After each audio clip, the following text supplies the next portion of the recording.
Look, I want to be totally transparent with you. If you're looking to build another huge software company like Salesforce, for example, this video probably isn't for you. But if you're looking to build some micro SaaS that will make you monthly steady income, this might be helpful as I will be outlining 3 most commonly made mistakes by beginners and how to avoid them. By the end of this video, you should be able to get your app to the market way faster. You're adding 10 features because you think your idea is too small. The truth is, it probably isn't. You don't need to build 10 features in order to have well-functional app. Just take a look at this screenshot here. This screenshot is huge dashboard with multiple functionalities when in reality, you just need to tackle one problem well rather than 10 features that your users won't use anyway. My simple advice, find a problem that your users will pay for. Just to compare, I provided a screenshot from DeepSeek. You have just one input box when you put a prompt and then you send a message and you get response. So remember, one killer feature is more than 10 mediocre ones. So remember, if you can launch with one core feature and then when you get paid, when you get first users, then add another features because the features will be based on user feedback, not on your ego. Remember to always keep your ego low because you don't build for yourself, you build for customers so you can make money on the app. If you have an idea for your project, go now and ask your network, your family, your friends, I have this idea for an app. What would be the one feature that you'd pay for? Let's now move to mistake number 2. It's basically if your headline sounds like PhD thesis, you're probably doing something wrong. And let me explain to you why. If you saw these headlines, just be honest. Advanced AI-powered text optimization tool sounds great, but who cares? Probably you and your ego again. Comprehensive social media management suite with AI analytics. Shit, see, I can't even read it right. AI-driven task optimization platform. What problem do you solve? There's some AI that has no value in itself, then it's some optimization, but in what terms? So it all comes down to this question that you can see right now on the screen. What does it do? What does this app actually do?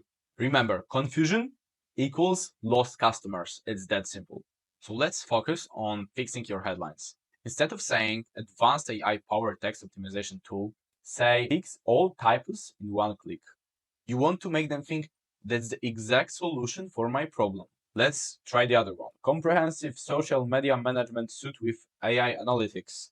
How about generate viral captions in seconds? Again, it's not only simpler, but it also explains the solution to your ICP. Your users don't care about if you use some AI or not. They care about their problem and solution to their problem. That's what they are paying for. So remember, you always want to make them think, wow, that's the perfect solution to my problem. And then it transfers to money in your pocket.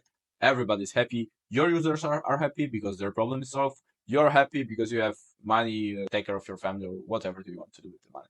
And that guides us to the third mistake I wanted to talk about. Have you ever redesigned your landing page 10 times before you actually think, oh, it's perfect. Now I'm going to publish it. Now the customers are going to come and everyone will be happy. I've been there, but that's not a good approach. You shouldn't care that much about the design.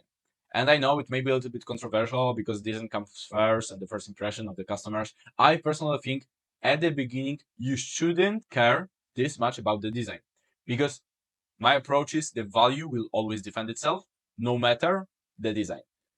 So let's imagine a scenario. You have an idea for an app and you start with the design because obviously you want to impress the users. You want to show how cutting edge you are, right?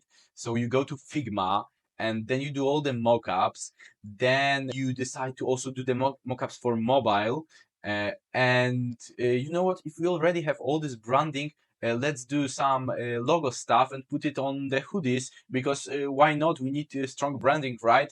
No, no, you don't. You're just starting out. It's probably gonna fail and you will need to pivot. Your idea will change, your branding will change, your customers will change, everything will change. So let's say your competitor has a bit different idea. I'm just gonna go to some AI tools first to do some mockups and some basic design.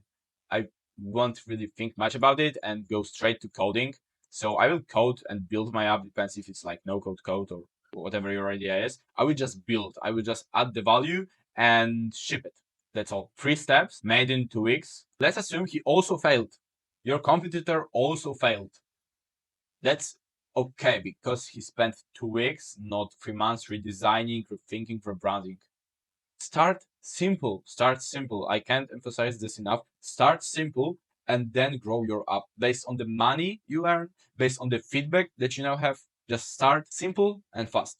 And don't get me wrong, I know design is important. I also love well-designed products, but you can always redesign it once you have some money and validation. You don't want to make everything perfect because perfection might kill you. My advice, give yourself 2 days for the design, or if you're hiring someone to do it, just ask him to build something really simple that converts. So to summarize, for you to succeed, just keep these 3 main rules in mind. 1 key feature is better than 10 mediocre ones. Focus on the problem that your client will pay you to solve. Secondly, the problem is more important than your ego. And I feel like, and we entrepreneurs forget about it because we are building these apps, we are driven by it, we love it. And you think it's gonna be so genius, we're gonna have everything there. But it's your ego saying you that. So keep it low. It's probably not gonna be that colorful as you think. So the problem goes first, then goes your ego. Trust me. And last but not least, the development speed is more important than perfection, in my opinion. You can always perfect it later. You can always add new features. You can always improve it. You can always scale it. You can always redesign it. But you can't take back your time that you invested into it. So keep these 3 rules in mind for your future projects, and you're gonna see your business grow and scale faster. That's everything, guys. Take care.